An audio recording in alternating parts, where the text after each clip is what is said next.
Sahabat-sahabat kasih, selamat jumpa dalam channel Inspirasi Hidup ini tentang khotbah perkawinan.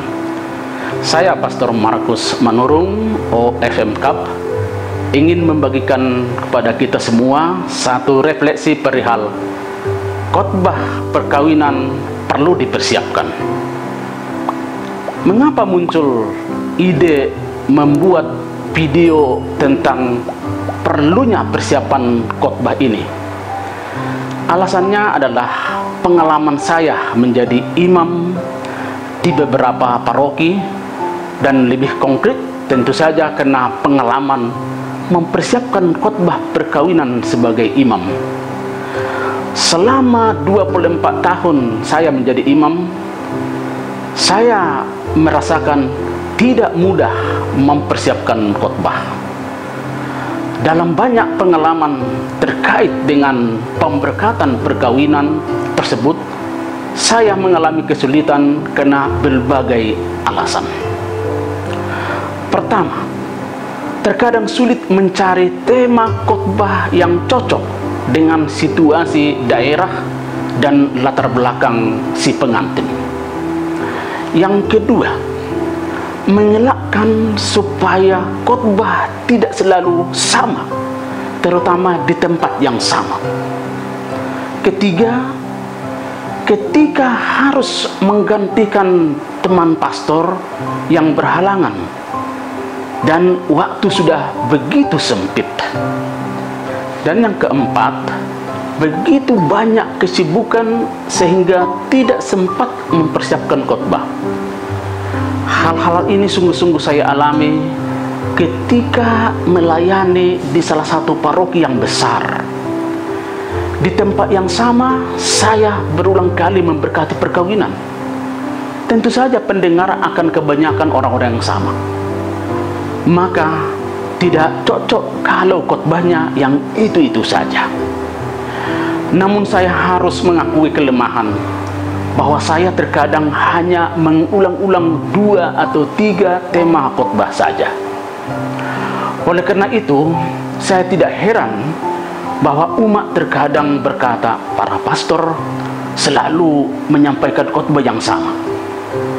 Dan kepada saya sendiri, seorang umat yang baru mengikuti acara pemberkatan perkawinan, dengan kesal berkata, saya sudah 4 kali mendengar khotbah pastor itu, selalu itu-itu saja. Aduh, pikirku spontan, barangkali seperti itu jugalah komentar umat tentang saya ketika bekerja di paroki yang mengulang-ulang khotbah yang sama. Maka dengan adanya buku yang sudah saya persiapkan tentang khotbah perkawinan, saya ingin membantu teman-teman para pastor, diakon yang mempunyai kesulitan karena alasan-alasan di atas yang barangkali Anda alami seperti saya sudah mengalaminya. Harus diakui bahwa sebagian imam sungguh-sungguh overload, terlalu dibebani dengan banyak tugas dan tanggung jawab, sehingga tidak lagi bisa memberi waktu yang cukup untuk mempersiapkan khotbah.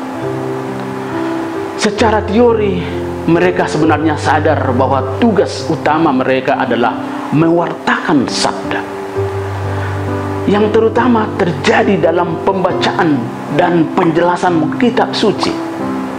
Sayang bahwa kesadaran ini sering tidak terwujud dalam kenyataan.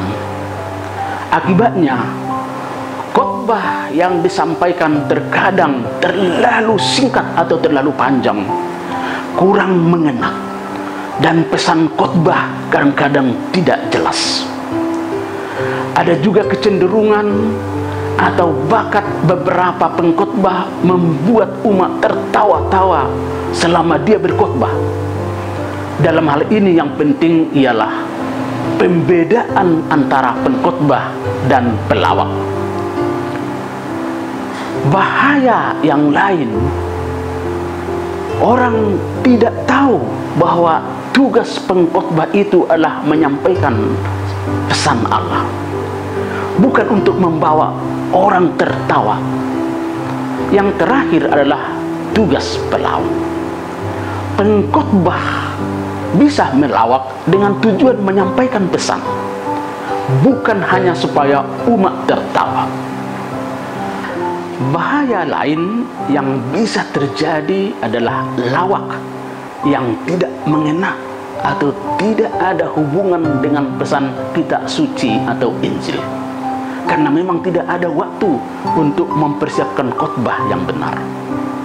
Manfaat dan bahaya yang sama bisa saja terjadi dalam penggunaan pantun atau kiasan dalam khotbah. Beberapa kali saya menghadiri pesta pemberkatan pernikahan sahabat, kenalan, famili, dan keluarga. Ada kalanya khotbah yang dibawakan pengkhotbah sangat menarik dan sesuai dengan pesan kitab suci. Tetapi tidak jarang terjadi bahwa khotbah tersebut seolah tidak dipersiapkan, monoton, ngaur, dan tidak ada hubungan dengan bacaan-bacaan. Kadang terjadi juga bahwa khotbahnya dibawakan dengan sangat menarik, tetapi isinya tidak sesuai dengan inti bacaan. Oleh karena itu saya terdorong menuliskan satu buku khotbah. Saya memberi judul "Dua Menjadi Satu" untuk buku khotbah perkawinan.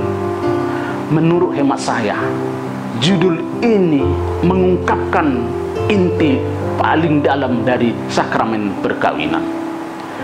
Gereja Katolik percaya dan mengajarkan bahwa perkawinan itu adalah sebuah sakramen, tanda dan sarana rahmat serta keselamatan Allah bagi manusia.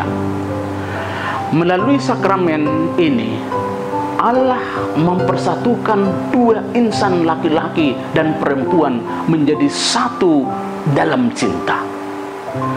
Dalam kesatuan, cinta kedua mempelai diwujudkan dan dilanjutkan rencana keselamatan yang telah direncanakan Allah sejak penciptaan.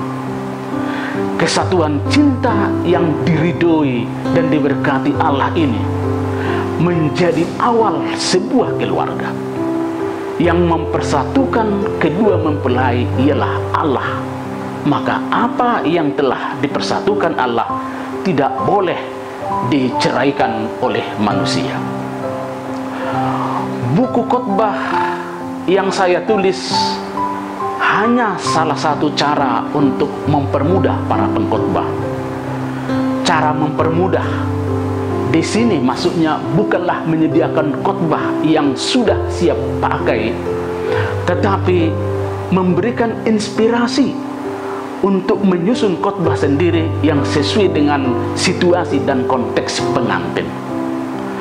Cara mempermudah juga berarti bisa melihat bagaimana orang lain dalam keterbatasannya memahami pesan Yesus yang begitu dalam dan kaya, serta bagaimana dia mengaplikasinya dalam hidup harian. Hal ini saya katakan karena saya sungguh yakin bahwa manusia tidak akan sanggup memahami sabda Allah secara sempurna. Tetapi setiap pemahaman pribadi akan memperkaya pemahaman kita bersama. Oleh karena itu, khotbah ini yang saya persiapkan dan saya tuliskan dalam satu buku harus dilengkapi, dikembangkan, dan diperkaya supaya sungguh bermanfaat dan menyentuh hidup konkret pengantin secara khusus dan umat yang hadir secara umum. Moga-moga kita semakin memberi waktu mempersiapkan khotbah perkawinan dengan baik dan matang.